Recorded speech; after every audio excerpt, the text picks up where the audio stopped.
What's up, everyone? How you doing? Showstopper here. I want to make a quick video to discuss the burning question that's been tearing up the internet, that's been the source of much debate and rage fuel induced arguments. And that question, you guessed it, which one is better, Dead by Daylight or Evil Dead? So this is a tough question to address.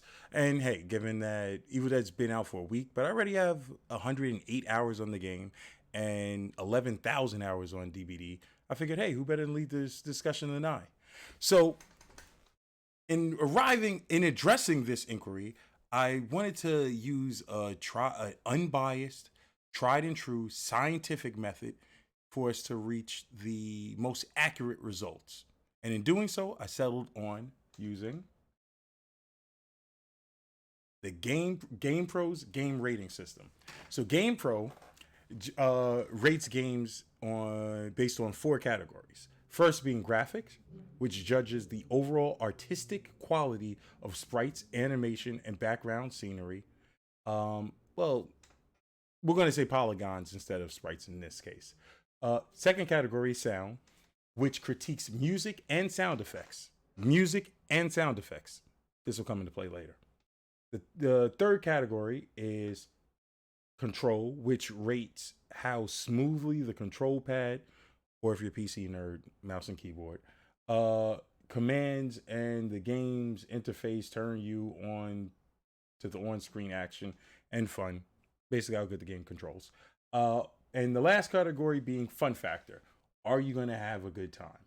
There's a fifth category, unscored category, which is challenge, which is the average skill level necessary to enjoy the game.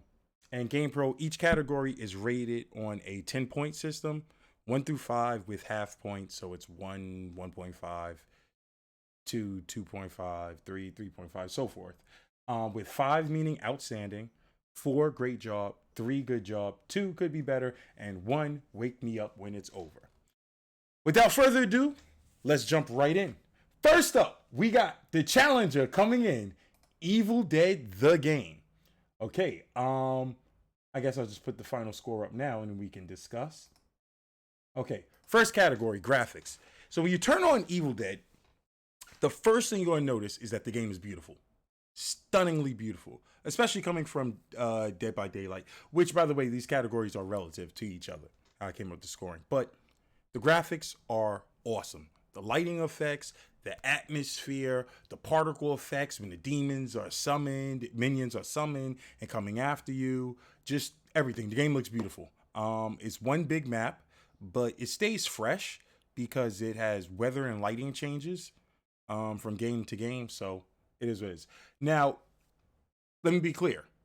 The game looks beautiful, but it's no Ratchet and Clank Rift Apart or Last of Us 2 or Cyberpunk 2077 or any other game that when you look at it, you're like, oh my God, these visuals are the best I've ever seen.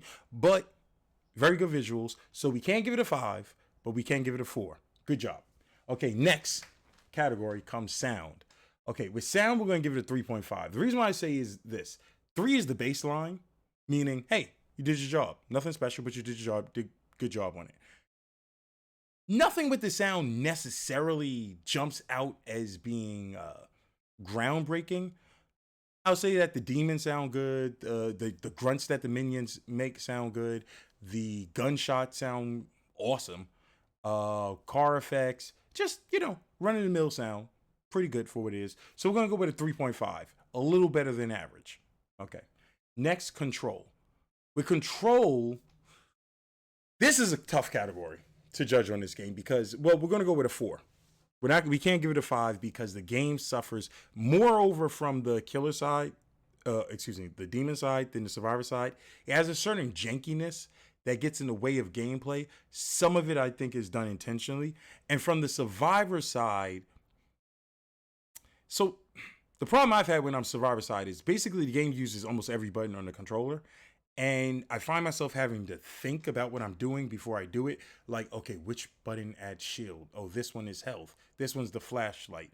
And whatever. I mean, it just comes from, I guess, it having a more complex control scheme. So we're going to go with 4 on control. Again, The biggest gripe I have with the controller in the game is the jankiness from Killer.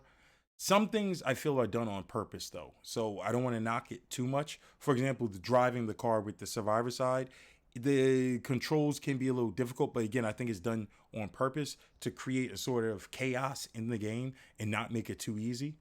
Okay, so that's that. And the final category being fun factor. Wow, 5. Outstanding, amazing. That's it. No argument here. When you turn on Evil Dead the game, whether you're playing Demon or you're playing Survivor, you are going to have an absolute blast.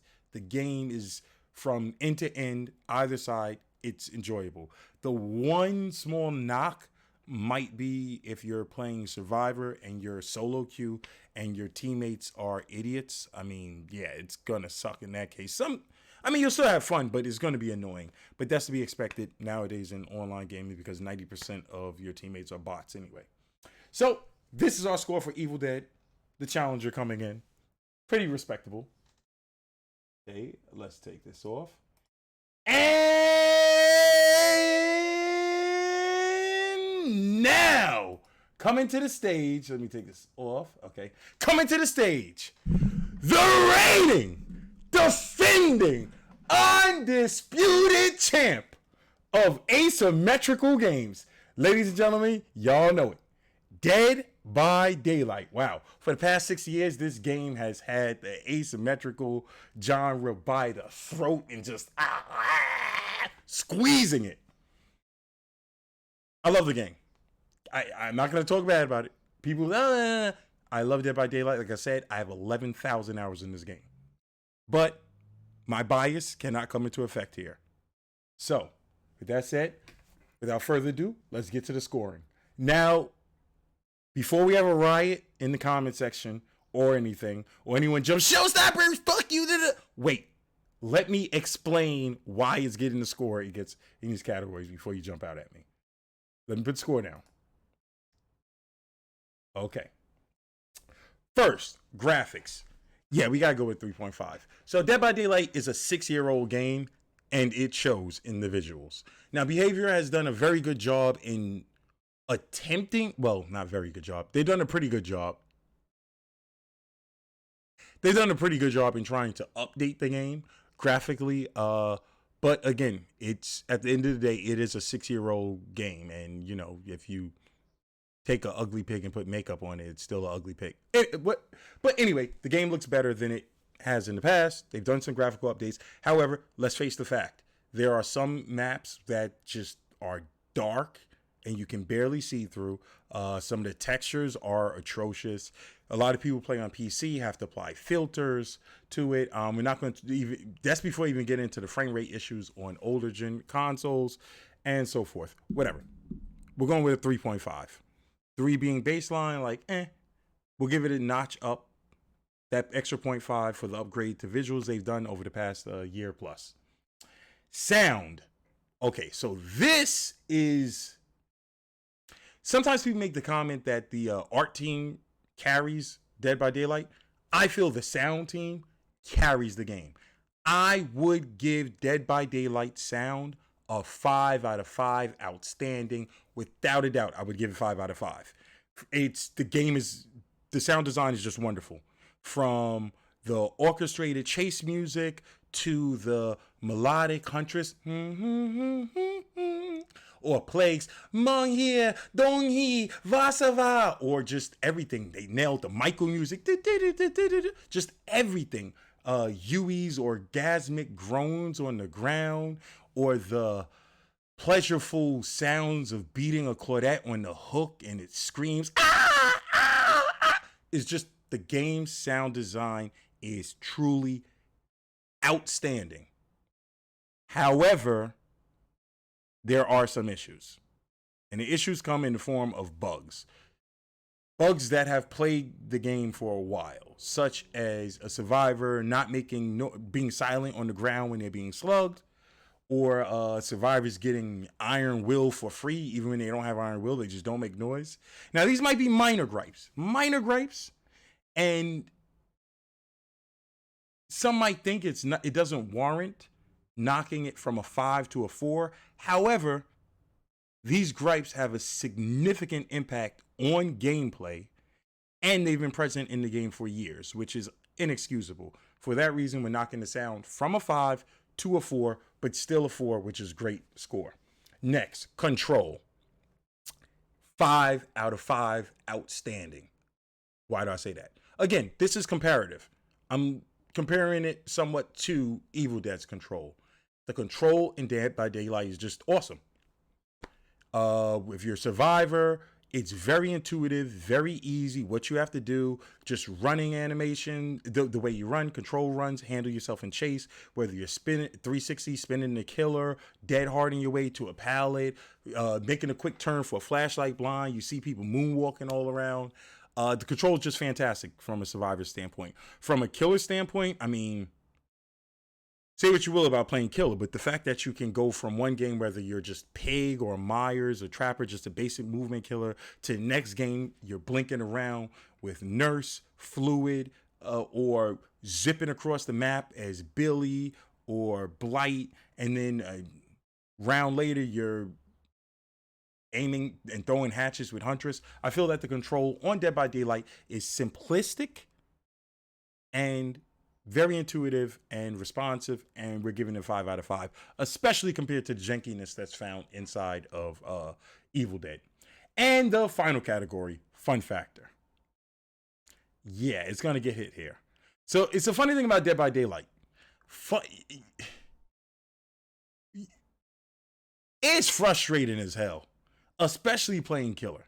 Whether you win or you lose, it's rage-inducing. It's frustrating. It just really needles you. Even sometimes as survivor, I mean, just from the nature of the game, maybe a survivor, maybe a killer's camping you or tunneling or slugging you. Just read any forum on the internet or go on Twitter or anything. You're going to hear people who, as much as we love the game, is rage-inducing. It's infuriating. It's fun, but it takes a bit of a hit. So yeah. And for challenge, we're going to go in intermediate. I didn't discuss the challenge too much with Evil Dead, but I gave it advanced for challenge because, yeah, it's a bit advanced, especially when we get into certain builds with killers and strategies. Whereas Dead by Daylight, we're going to go with intermediate. The more experience you get, the lower the challenge bar becomes. We're going to set the MMR argument aside. But at the end of the day, that is the final score for Dead by Daylight. So what do we have here? Evil Dead versus Dead by Daylight. In graphics, Evil Dead won. In sound, Dead by Daylight won. In control, Dead by Daylight won. And in fun factor, Evil Dead won. So we have a final score of 2-2-2. So that's a tie. Now we could sit here and do the math and see which one had more overall points, or we could weigh which category is worth more. But why do that? Final score is 2-2. So what's the end result? Which game's better? Whichever one you like the most. Yes, you heard it here first. Whichever game you like the most, that is the one that is the better game. I know it's a cheesy outcome, but hey, that's what it is. And I guess that applies to most games. But yeah, okay, so yeah. So we settled that argument. Thank you, GamePro Game Rating System, for helping us get through this debate. Hey, if you guys like that video, please be sure to hit the like button below. If you want more great DVD and Evil Dead related content, be sure to hit the sub button and turn notifications on so you can be updated when more fire content like this drops. And hey, feel free to join me on my stream where I stream daily here on YouTube. About 6-7 p.m. Eastern Standard Time every night. All right. Thank you everyone for your time. Hope everyone has a good day. Showstopper out. Peace.